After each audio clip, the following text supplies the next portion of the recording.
गुरुदेव की जय। के जोड़ में 4 पंक्तियां।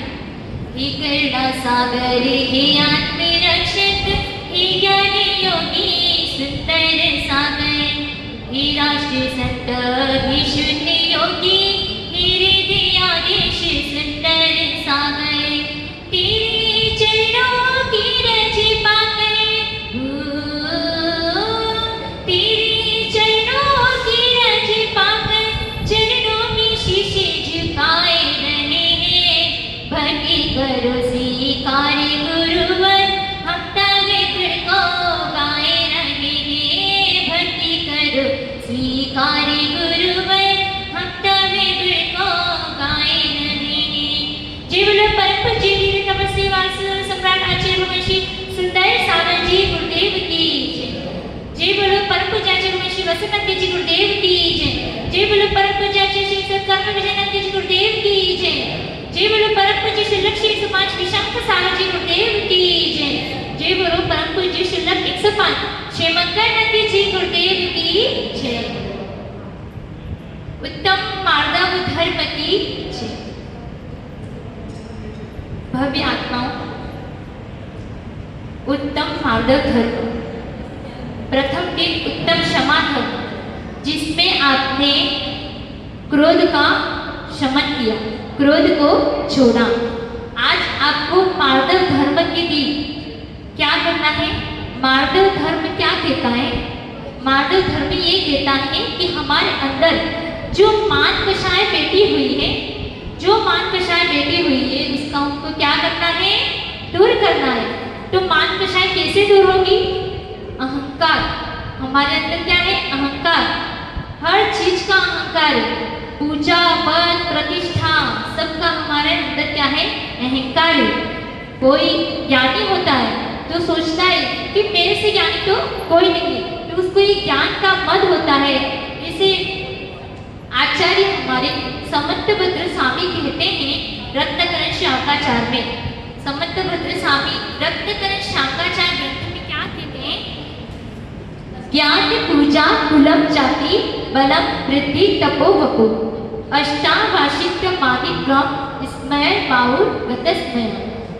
ज्ञान पूजा कुल जाति बल वृद्धि तप और शरीर, ये 8 प्रकार के मद होते हैं।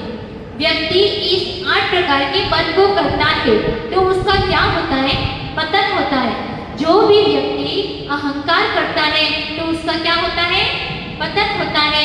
और जो अहंकार को छोड़ करके नमोकार मंत्र का जाप करता है वो पद को प्राप्त करता है। जो भी व्यक्ति अहंकार, अहम के पीछे जो कार शब्द लगाया है, जो अहम के पीछे कार शब्द लगा है उसको छोड़ना है आपको, अहम को नहीं छोड़ना। अहम तो क्या है? अपनी आत्मा का स्वभाव है, तो आप उसे छोड़ना चाहे तो भी नहीं छोड़ सकते। तो आपको क्या करना है? अहम के पीछे जो कार शब्द लगा है उसको छोड़ना है। तो क्या ऐसे ही छूट जाएगा ये कार शब्द? उसके लिए आपको क्या करना होगा? चाहे कोई आपकी प्रशंसा करे तो आपको क्या करना है? फूलना नहीं है। कोई आपकी निंदा करे तो आपको क्या करना है? क्रोध नहीं करना है। अक्सर देखा जाता है लोग क्या करते हैं, अगर कोई किसी की 2 ऐसे मीठे मीठे बोल बोल के प्रशंसा कर लेता है तो क्या होता है? उसके अंदर घमंड आ जाता है, उसके अंदर अहंकार आ जाता है कि मेरे से बड़ा धनवान, मेरे से बड़ा ज्ञानी, मेरे से बड़ा पूजा पद प्रतिष्ठा वाला और मेरे से बड़ा रूप वाला कोई है ही नहीं। किसी का घर मकान बहुत अच्छा बहुत बड़ा बना हुआ है तो वो क्या सोचता है कि मेरा मकान तो इतना बड़ा है कि मेरे जैसा मकान तो किसी का है ही नहीं। लेकिन उस मकान, सबके मकान एक जैसे ही होते हैं, सिर्फ इसके ऊपर क्या लगा हुआ है? रंग रोगन किया हुआ है, बाकी चूना सीमेंट पत्थर सब तो वही है। तो फिर किस बात का मत करना? एक भजन की एक लाइन आती है कि मत कर काया तू अहंकार, मत कर माया तू अहंकार, कायागार से काची, कायागार से काची। ये काया, काया मतलब क्या होता है? शरीर। तो ये शरीर क्या होना एक दिन माटी में मिल जाना है। तो फिर हम किस बात का अभिमान करते हैं, हमें किस बात का घमंड है? ना तो हमारे साथ ये शरीर जाता है, ना ये धन संपत्ति रुपया पैसा हमारे साथ जाता है, लेकिन फिर भी इंसान को क्या है? अहंकार है। मानी होकर के जहां भी जाए, क्या किसी कवि ने लिखा है कि मानी होकर जहां भी जाए दर दर ठोकर खाता है, विनयवान होकर जो जीता वही परम पद पाता है। व्यक्ति मानी व्यक्ति जहां कहीं भी चले जाए तो वो क्या करता है? दर दर ठोकर खाता है। लेकिन जो विनयवान होता है, जो विनयवान होकर के चाहे गुरु के समीप जाओ, देव शास्त्र गुरु के समीप जाओ, अगर जो विनयवान होकर के जीता है तो वो क्या करता है? परम पद को प्राप्त करता है। कहते हैं आदिनाथ भगवान, सबने आदिनाथ भगवान का नाम सुना है? आदिनाथ भगवान जिन्होंने जब दीक्षा ली थी तो उनके साथ 4000 राजाओं ने भी दीक्षा ली थी। उनको पता नहीं था कि दीक्षा क्या होती है, दिगंबरी दीक्षा क्या होती है, लेकिन उन्होंने क्या किया? आदिनाथ भगवान के साथ दीक्षा ले ली। तो आदिनाथ भगवान ने तो जब दीक्षा ली तो क्या किया? आदिनाथ भगवान ने दीक्षा ली तो वो ध्यान में 6 महीने तक ध्यान में लग गए, और उनके साथ जो 4000 राजा थे जिन्होंने दीक्षा ली थी, तो वो क्या, उनको आहार नहीं मिला, भूख प्यास से पीड़ित थे, तो वो क्या हुआ? पद से भ्रष्ट हो गए। लेकिन उसमें एक जब आदिनाथ भगवान को फिर केवल क्या हुआ? तो वो 4000 राजा ने जो भ्रष्ट हो गए थे उन्होंने वापिस से क्या हुआ? दीक्षा ले ली। लेकिन एक उसमें मारीची नाम का महामानी था, बहुत घमंडी था। तो मारीची नाम के महामानी जो महामानी थे उन्होंने क्या किया कि उन्होंने दीक्षा नहीं ली और उन्होंने ये कहा कि मैं तो अपना मन चलाऊंगा, वो इंद्र के द्वारा पूजा प्रतिष्ठा सम्मान को प्राप्त करूंगा। तो वो मारीची ने दीक्षा नहीं ली। तो क्या हुआ? एक मारीची ने दीक्षा नहीं ली और उसने अपने अलग मत चला दिए। तो अलग मत चलाने से और उसने क्या किया? भगवान का अनादर किया। तो क्या फल होता है? जो भी भगवान का अनादर करता है तो उसको भव भव भव भगवान योनियों में क्या करना पड़ता है? भटकना पड़ता है। तो कभी भी हमें भगवान का अविनय नहीं करना चाहिए। तो उस मारीची ने क्या किया? भगवान की वाणी का अनादर किया, और उन्होंने अनादर किया तो क्या हुआ? उनको त्रस्त और स्थावर योनियों में भटकना पड़ा। त्रस्त और स्थावर योनियों में भटकते भटकते वो सिंह की पर्याय में भी आए। सिंह की पर्याय में आए तो वहां पर उन्हें ऋषिराज ने क्या दिया? उपदेश दिया। तो उस उपदेश को सुनकर के उन्होंने फिर क्या किया? अणुव्रत को धारण किया। अणुव्रत को धारण करके वो क्या करते? स्वर्ग में चले गए। देखो नियम का क्या फल है? जो सिंह जिसने क्या किया? मुनिराज के उपदेश सुने। आप समझते हो कि उपदेश सुनना बोरिंग सा लगता है, हमारे इससे क्या कल्याण होने वाला है, लेकिन उपदेश का इतना प्रभाव होता है कि उपदेश को कोई सुनता है, मान लो उसके अंदर कोई नियम अणुव्रत धारण करने के भाव बन गए, उस जीव का क्या होगा?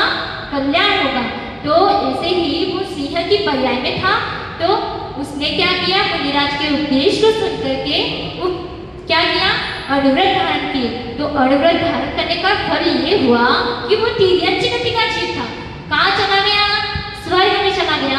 स्वर्ग में जाने के बाद जो सिंह के 10वें भगवान, वो भगवान महावीर बने। तो आपको ये घटना पता नहीं होगी या किसी को पता भी होगी, अगर कोई स्वाध्याय करता होगा तो एक सिंह की पर्याय, जो मारीची था वो सिंह की पर्याय में भी आया, अनेक योनियों में भटका। अनेक योनियों में भटकने के बाद उसने अणुव्रत धारण की, तो उसका फल क्या हुआ? वो स्वर्ग में गया, और स्वर्ग में जाने के बाद 10वें भगवान वो महावीर भगवान बने। जो आज हम जिसके शासन काल में जीवन जी रहे हैं, जिसके शासन काल में हम अहिंसा धर्म का पालन कर रहे हैं, वो महावीर भगवान का जीवन। तो ये है, तो ये व्यक्ति क्या करता है? जो भी अहंकार करता है तो उसका पतन होता है, और जो अहंकार करता है वो निश्चित ही नरक की यात्रा करता है, और जो परमात्मा को पाना चाहता है तो उसे अहंकार को छोड़ना जरूरी है, क्योंकि ये मार्दव धर्म हमें यही सिखाता है। संस्कृत भाषा में एक शब्द आता है, मार्दव शब्द की डेफिनेशन है कि मृदो भाव मार्दवम।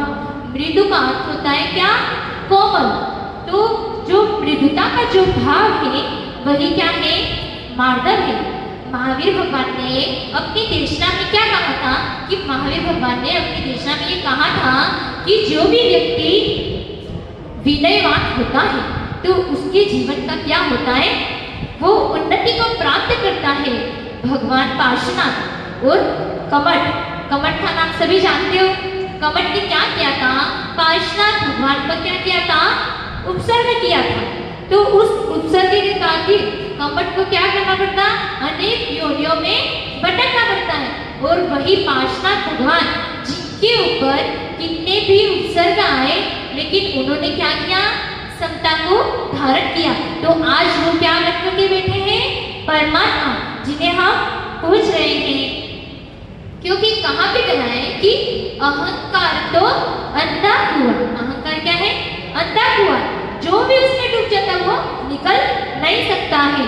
अहंकार तो अंधा कुआं है, जो भी उसके अंदर डूब जाए वो निकलने वाला नहीं है। इसलिए आपको यही समझना है कि ये मार्गदर्शन धर्म हमें यही सिखाता है कि हमें मान नहीं करना है, हमें मान बजाय का क्या करना है, शमन करना है, हमें अहंकार को छोड़ना है। एक बार की घटना है, एक मांगी बाई नाम की गुड़िया थी। तो वो क्या, उसका अंतिम समय था। तो बेटे ने पूछा कि माताजी आपकी अंतिम इच्छा क्या है। तो माताजी ने कहा कि मुझे मंदिर में दर्शन करने जाना है। तो बेटे ने कहा चलो मैं लेकर के चलता हूँ। बेटा उसको मंदिर लेकर के चलता है। वो मंदिर में भगवान के दर्शन करते हैं। दर्शन करने के बाद जब वापस निकलती है तो उसे सीढ़ियों पर उसका नाम लिखा होता। जो मांगी बाई, पहले उसने कहीं बोली ली होगी तो मांगी बाई उसका नाम लिखा होता, लेकिन मांगी बाई के स्थान पर क्या लिखा था, मानी बाई लिखा था, जो उसके पड़ोसन में रहती थी। तो उस मानी बाई का नाम लिखा था। तो वो बेटे से कहती है, उसको वो 50 साल पहले की बात याद आ गई। तो वो बेटे को कहती है कि बेटा तेरे को एक ही काम करना है। क्या करना है, जो ये मानी बाई नाम लिखा है उसकी जगह आपको क्या करना है, मेरा नाम लिखना है, क्योंकि मेरा नाम लिखा हुआ था। तो व्यक्ति देखो, नाम के पीछे जब पढ़ने वाला है फिर भी उसको किसकी पड़ी है, नाम की, कि मुझे तो अपना नाम चाहिए, मेरा नाम कहीं खो ना जाए, मेरा नाम हर जगह लिखना चाहिए कि मैंने इस जीवन में क्या किया। तो वो मांगी बाई ने भी ऐसे ही अपने बेटे को कहा कि मेरा नाम लिख देना। तो यही हमारी स्थिति है। कोई आपसे कहे, कोई साधु संत आपके यहाँ पे आते हैं और आपसे कहते हैं कि अब तो आप दादी अम्मा बन गई हो, यानी 60-70 साल हो गए, तो आप तो संयम को धारण करके अपना जीवन यापन करें। तो आप क्या कहते हैं, आप अच्छे से कह देते हो, महाराज जी से, गुरु महाराज से कह देते हो कि नहीं नहीं महाराज जी, अभी तो मेरे बहुत सारे काम बाकी है, अभी तो मेरे पौधे पौधियों को देखना है, अभी तो मुझे ये करना है, वो करना है। अगर मैं नहीं होगा तो मेरे बिना क्या होगा, मेरे बच्चों का क्या होगा। ये ऐसा ही कहते ना कि मेरे बच्चे का क्या होगा। तो क्या है ना, आपके चले जाने के बाद किसी का गुजारा रुक जाएगा क्या। ये संसार का ये क्रम है कि जो आता है वो जाता है, लेकिन हम अपने अंतिम समय तब भी इस बात को समझ नहीं पाते। जानते तो सब कुछ है लेकिन समझना नहीं है। तो हम महाराज जी से ये कह देते हैं कि नहीं नहीं महाराज जी, अभी तो मुझे बहुत सारे काम हैं, मैं तो दीक्षा नहीं ले सकता हूँ। कोई नेता है, वो पूरा संभाल के सरकार को पूरा संभालना का काम वो नेता, तो नेता लोग चले जाते हैं। जैसे इंदिरा गांधी थे, महात्मा गांधी चले गए, तो क्या सरकार नहीं चल रही, क्या चल रही नहीं चल रही, सरकार चल रही नहीं चल रही। इंदिरा गांधी और महात्मा गांधी ये सब सरकार को चलाने वाले थे, तो उनके चले जाने के बाद भी काम रुका हुआ था, चल ही रहा। लेकिन हमारे अंदर वो अहंकार ही होता है जो हमें आगे नहीं बढ़ने देता है। अगर हमारे अंदर अहंकार निकल जाता तो हम परमात्मा बन जाते, लेकिन हमें समझ में नहीं आता है। एक भजन की लाइन आती है जिसमें ऐसा लिखा है कि हीरा मणि हंसा कभी तो उड़ जाएगा, इसका यहाँ पर गरीब ने करना, एक दिन ये काया, एक दिन ये काया लकड़ी में चले जाएगी। हीरा मणि हंसा कभी तो उड़ जाएगा, इसका यहाँ पर क्या कहते हैं कि इस शरीर पर गर्व नहीं करो। शरीर का तो हमको घमंड रहता है, मैं बहुत सुंदर दिखती हूँ, मेरे से ज़्यादा तो कोई सुंदर नहीं है। तो इस प्रकार आपको इतना ही समझना है कि मार्गव धर्म हमें यही कहता है कि हमें किसी भी प्रकार का मद नहीं करना चाहिए, घमंड नहीं करना चाहिए, क्योंकि एक बार व्यक्ति मद में डूब जाता है, मदमस्त हो जाता है, तो वो नशे में जैसे व्यक्ति को पता नहीं चलता कि मैं क्या कर रहा हूँ। तो उसी प्रकार से मद में डूबने वाले व्यक्ति को भी पता नहीं चलता है और वो उसके अंदर डूबता है, तो उसके ऊपर फिर वो बाहर निकल नहीं पाता है। तब इंग्लिश में एक लाइन है, the place of the pride is like the place of the shoes outside which is outside temple. तो इसका मतलब ये है कि अहंकार का वही स्थान है जो मंदिर के बाहर क्या होता है, जूतों का स्थान होता है। जो भी व्यक्ति अहंकार करता है तो उसका वही स्थान है जो मंदिर के बाहर जूतों का होता है। तो बस मैं आपसे इतना ही कहना चाहती हूँ कि आज मार्गव धर्म को के दिन आपको इतना ही समझना है कि हम अपने जीवन में किसी भी प्रकार का घमंड मत अभिमान नहीं करें।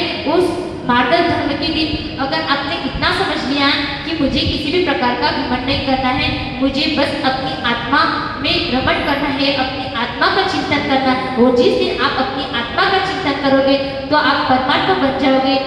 यही बात कहकर के मैं अपनी पंक्तियों को यही विराम देती हूँ। ओम नमः सिद्धेभ्यः।